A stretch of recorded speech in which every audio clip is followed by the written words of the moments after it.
आज कथा में आने से पूर्व एक समाचार प्राप्त हुआ कि यही गुजरात की भूमि पर अहमदाबाद में एक प्लेन क्रैश हो गया और जिसमें सैकड़ों यात्री जो लंदन जा रहे थे, अभी तक उनकी कोई खबर तो ऐसी नहीं हुई। पर ठाकुर जी से प्रार्थना है, लाल जी से प्रार्थना है, वे सब मंगलमय हों। जो भी दिवंगत हुए हैं उन सबको ठाकुर जी अपनी शरण प्रदान कर। ये सब सृष्टि का नियम है। यहाँ पर ये बात अकाट्य सत्य है इस धरती का कि यहाँ मृत्यु कभी भी आपके अनुसार नहीं आती। कभी भी कोई घटना, कभी भी कोई क्रिया, कभी भी कोई समय ऐसी पलट लेता है कि संसार को छोड़ना पड़ता है। कई लोगों के मन में ऐसा भाव आता है कि शायद भजनानंदी लोग, भजन करने वाले, कथा सुनने वाले, वैष्णव धर्म का पालन करने वाले, उनके जीवन में शायद इस प्रकार से मृत्यु ना आती हो। ऐसा नहीं है। मृत्यु किसी भी रूप में, कैसे भी, कभी भी आ सकती है। इसीलिए हमारे आचार्य जन कहते हैं कि हर श्वास को नाम भगवान को प्रदान कर दो, हर श्वास को ठाकुर जी को दे दो। हमें नहीं पता कि हम आज सुन रहे हैं कथा, कल सुन पाएंगे कि नहीं, कोई पता नहीं है। मैं सुना रहा हूँ, 7-8 बजे तक सुना पाऊंगा कि नहीं, मुझे भी नहीं पता। मृत्यु का कोई भरोसा नहीं।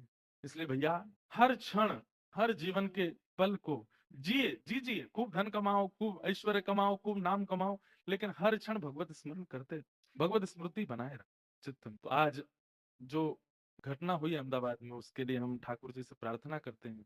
इतने सारे गुजरात के परिवार और परिवारों के जन उस घटना में भगवत धाम चले गए, या अभी भी जो हॉस्पिटल में होंगे, चिकित्सा ले रहे होंगे, सबके लिए प्रार्थना करते हैं कि लाल जी सबको मंगलमय करें। आप सब लोग भी अपने अपने स्थान से प्रार्थना ही करना कि जितने भी हमारे भारतीय जन एवं जो भी लोग उस विमान में थे, सब कुशल हो जाएं, उनको कोई ऐसा भाव ना लगे। एक बात कहें, जिसके जीवन में मृत्यु आती है या जिसके जीवन में ऐसा संकट आता है, वो व्यक्ति ज्ञान शून्य हो जाता है।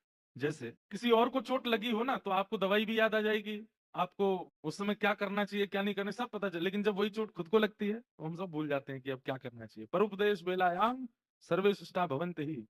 शास्त्र कहते हैं दूसरे को उपदेश देने में हम सब श्रेष्ठ हो जाते हैं, लेकिन जब अपने ऊपर आती है तो हम सब भूल जाते हैं।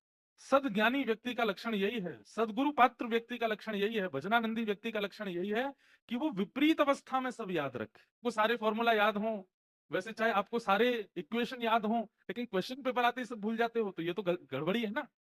हम आप सब लोग वैसे ही हैं, हमको वैसे सब पता होता है, लेकिन जब अपने ऊपर बीतती है तो हम सब भूल जाते हैं। हमें पता है कि संसार नश्वर है, हमें पता है कि इस संसार में सारे संबंध स्वार्थ के, लेकिन जब पत्नी विपरीत अवस्था की आ जाती है और वो विपरीत व्यवहार करती है तो हम विचलित हो जाते हैं। अरे हमें पहले से ही पता था इस संसार में सबका संबंध स्वार्थ है, तो फिर अब इतने विचलित क्यों हो रहे हैं।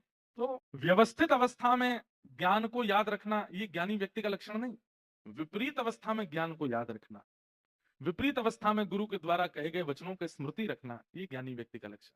आप गाड़ी चलाना सीख गए, अब आप कहते हो कि मुझे सीधा सीधा ही रोड दो, मैं टर्न वाले रोड पर नहीं चलाऊंगा मैं गाड़ी।